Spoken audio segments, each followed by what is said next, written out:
आज के प्रेस वार्ता को संबोधित करेंगे बिहार विधानसभा में प्रतिपक्ष के नेता माननीय विजय सिन्हा जी। साथ में उपस्थित है प्रदेश मीडिया सह प्रभारी अमित प्रकाश बबलू जी, प्रेस पैनलिस्ट पीयूष जी। अब मैं माननीय विजय सिन्हा जी से आग्रह करूंगा कि वो प्रेस वार्ता को संबोधित करें।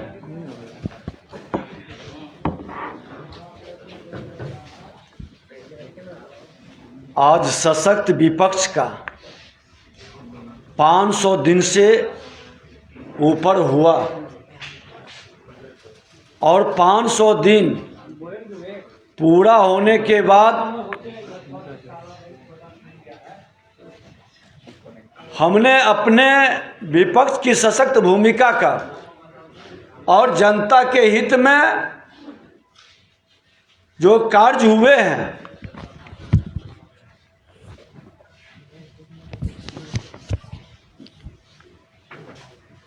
उनको जनता के हित में जनादेश से विश्वास घात करने के बाद बिहार बेहाल हुआ है। महाठगबंधन की सरकार बिहार वासियों का भरोसा उठ चुका है। राजद के साथ मुख्यमंत्री नीतीश कुमार जी का अपराध भ्रष्टाचार से समझौता और दारूबंदी से बिहार बेहाल है। शराब की होम डिलीवरी अपराध को बढ़ा रहा। मैं बता दूं कि आज 500 दिन सशक्त विपक्ष का भूमिका निभाते हुए अपराध की ग्राफ इतना बढ़ा कि आज 341 जगह हम लोगों ने आपराधिक घटना से हुई मौत या अपराधियों के गोली से घायल, जहरीली शराब से हुई मौत, नरसंहार, जमीन के मामले पर कई ऐसी घटनाएं जिसके अंदर बिहार के अंदर हमने दौरा किया है और बिहार के अंदर अपराध भ्रष्टाचार को सदन से सड़क तक आज हजारों हत्या, अपराधियों की गोली से घायल होने वाले या मरने वाले की संख्या सरकार से बार बार हमने कहा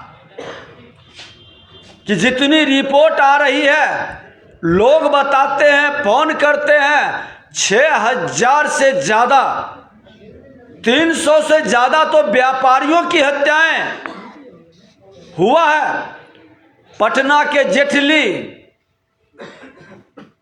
लखीसराय, नवादा, बेगूसराय सहित कई जगह नरसंहार हुआ। सरकार इस नरसंहार में जो त्वरित कार्रवाई हो वो नहीं कर पाई।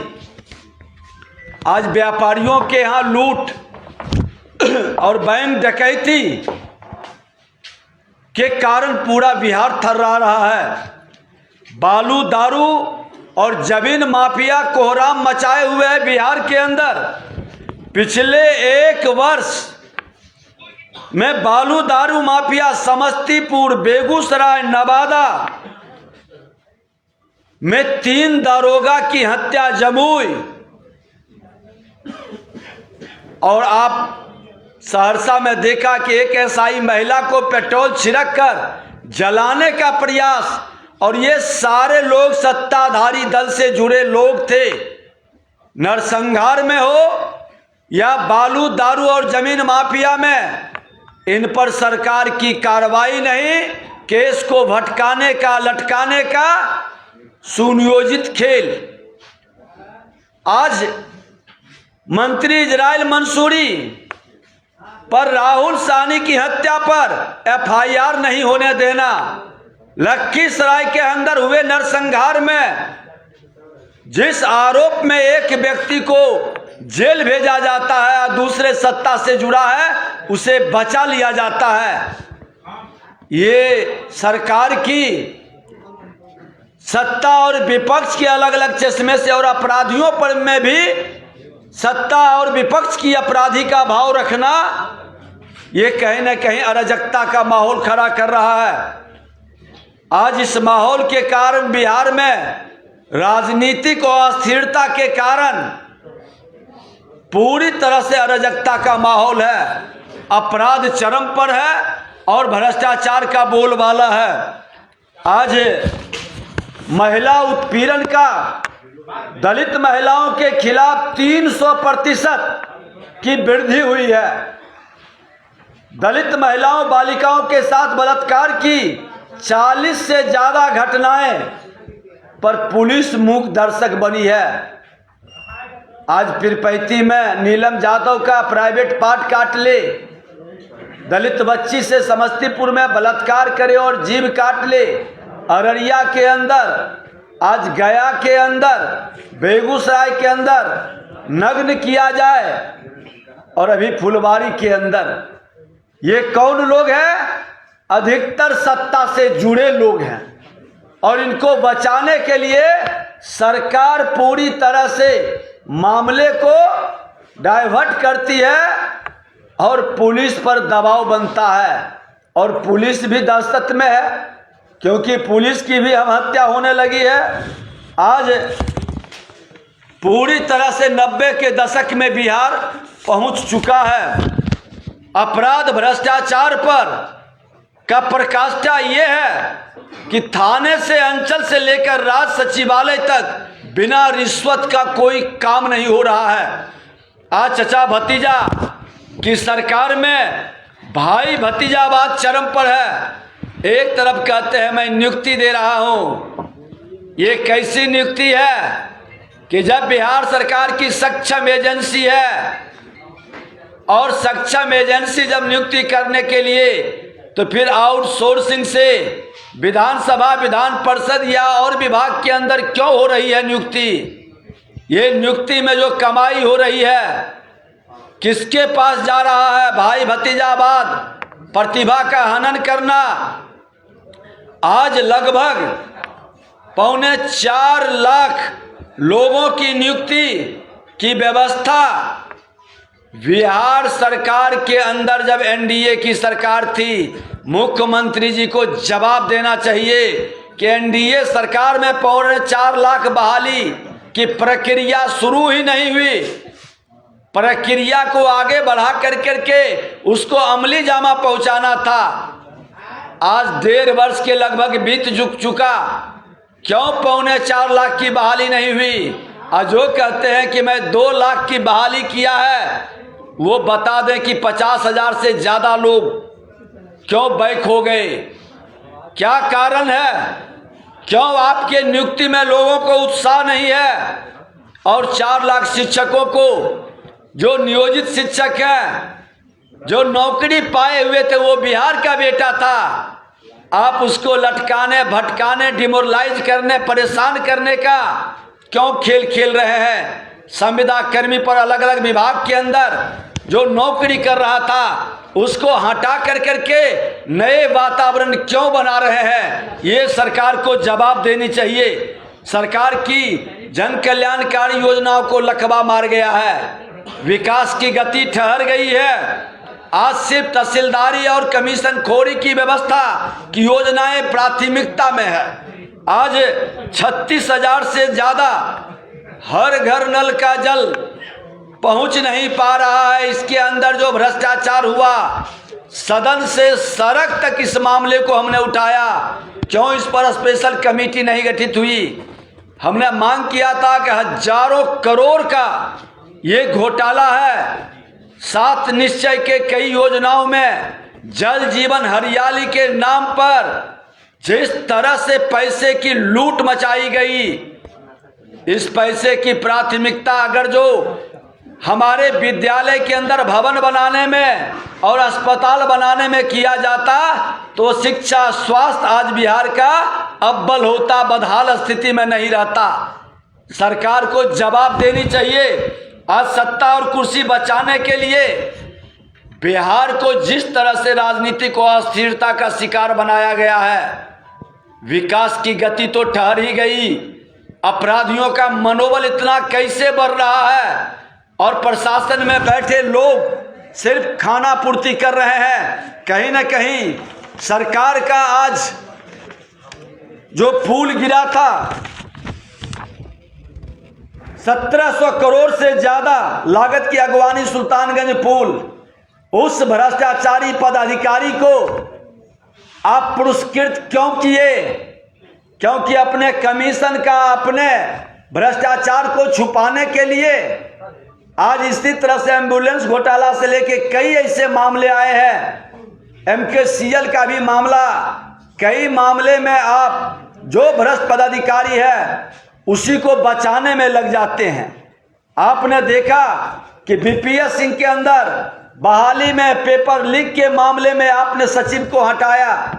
सिपाही भर्ती के मामले में जब हमने मामला उठाया प्रेस मीडिया के सामने कि पेपर लीक हुआ है, तो पूर्व DGP जो सिपाही भर्ती बोर्ड के चेयरमैन भी थे, उन्होंने बजाबते प्रेस करके कहा था कि कोई पेपर लीक नहीं हुआ है और अंत में पेपर उनको रद्द करना पड़ा।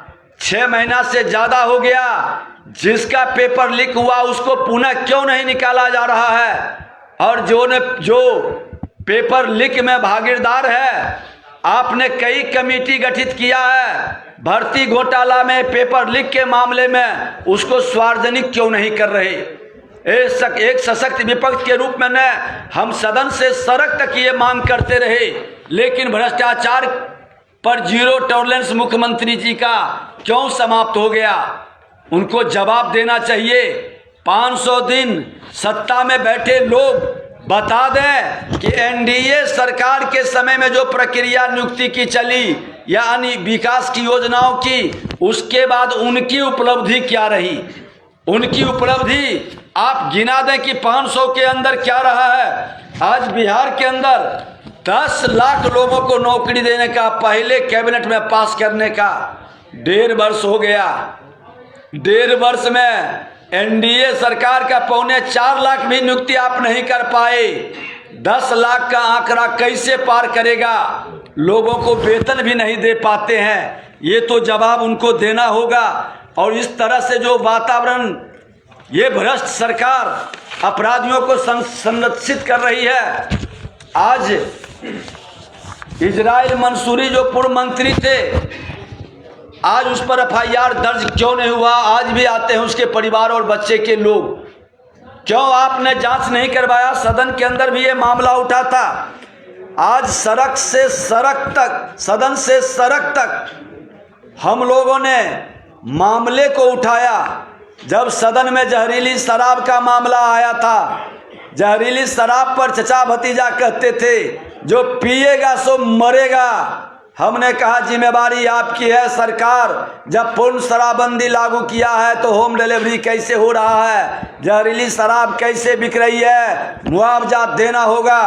और आज जहरीली शराब से मरने वाले को 4 लाख मुआवजा दिलाने का काम किए।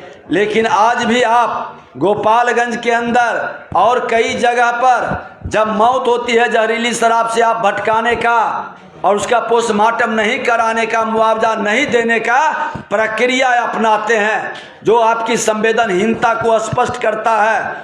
आज तुष्टीकरण के नाम पर आप किस तरह का खेल खेले हैं। कई जगह दंगा हुआ। आज बिहार शरीफ से लेकर के आपको सासाराम के अंदर, भागलपुर, बेगूसराय, छपरा, मोतिहारी, दरभंगा, कितनी जगह दंगा हुआ।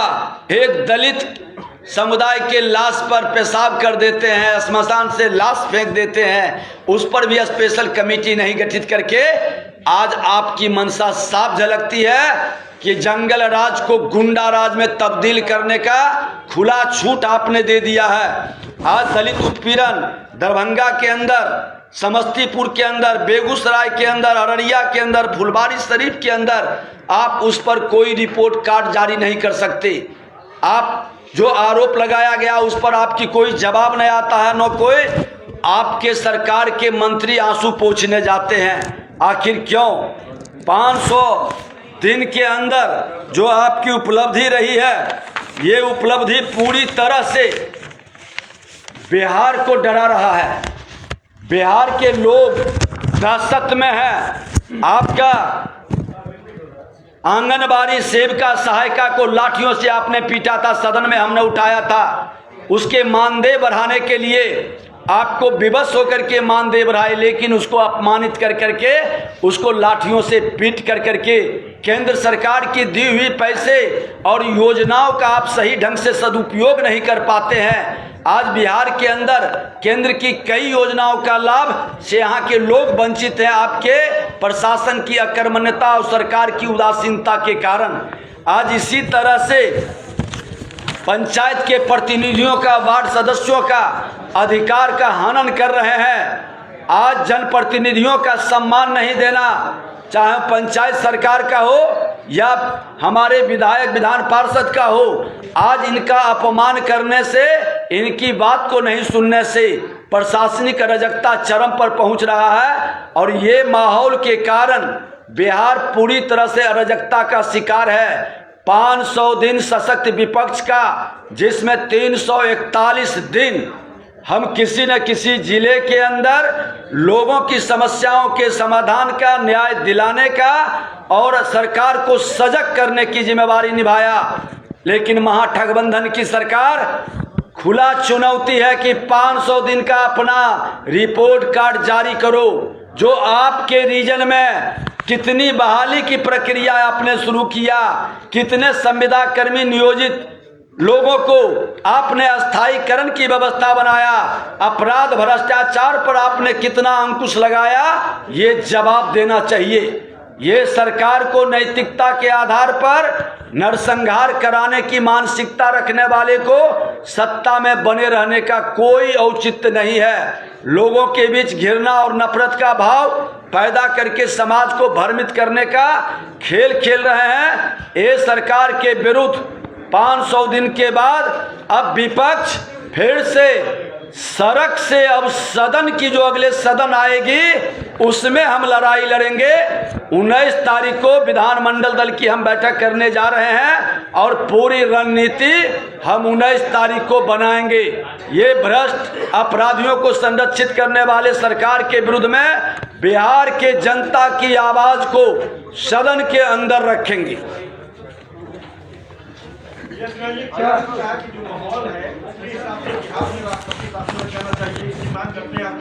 हम लोग खुल करके बिहार के अंदर महामहिम राज्यपाल महोदय से कहा था, हस्तक्षेप करें, भ्रष्टाचार चरम पर है, अपराध चरम पर है, प्रशासनिक अराजकता का शिकार है बिहार। हमने खुल करके मांग किया है और सच्चाई भी है। आज हमने जो 500 दिन का कार्ड जारी किया है कि कितने अपराध का आप सब लोग के माध्यम से, और बहुत सारे अपराध तो सच्चाई है कि दर्ज नहीं होता है, छुपाया जाता है। हमने तो खुल के मांग किया है कि हस्तक्षेप महामहिम राज्यपाल महोदय करें। विजय जी, आपने युवाओं के रोजगार और उसमें हो रहे भ्रष्टाचार के बारे में बात की। एनआईओएस से डीएलईडी जो अभ्यर्थी किए हुए हैं, 14 लाख का भविष्य जो है खतरे में है।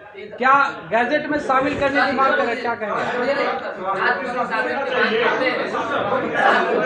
बिहार अराजकता का शिकार है। बिहार में ये राजद के, जंगल राज के भ्रष्टाचारी मानसिकता के लोग गुंडा राज में तब्दील कर रहा है और ये सुधरने वाले नहीं है। जिसकी जैसी सोच होती है वो उसी तरह के काम करते हैं। नेचर और सिग्नेचर नहीं बदलता है।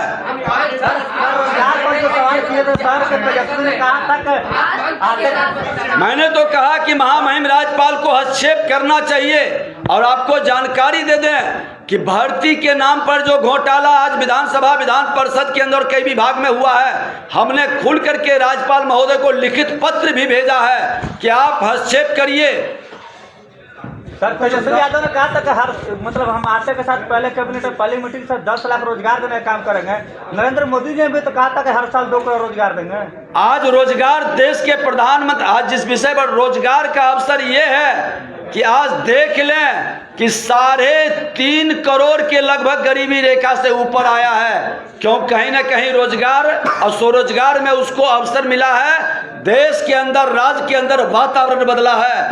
2014 के पहले ये वातावरण नहीं बदला था। लोगों को खुला बहस करनी चाहिए इस पर। चलिए।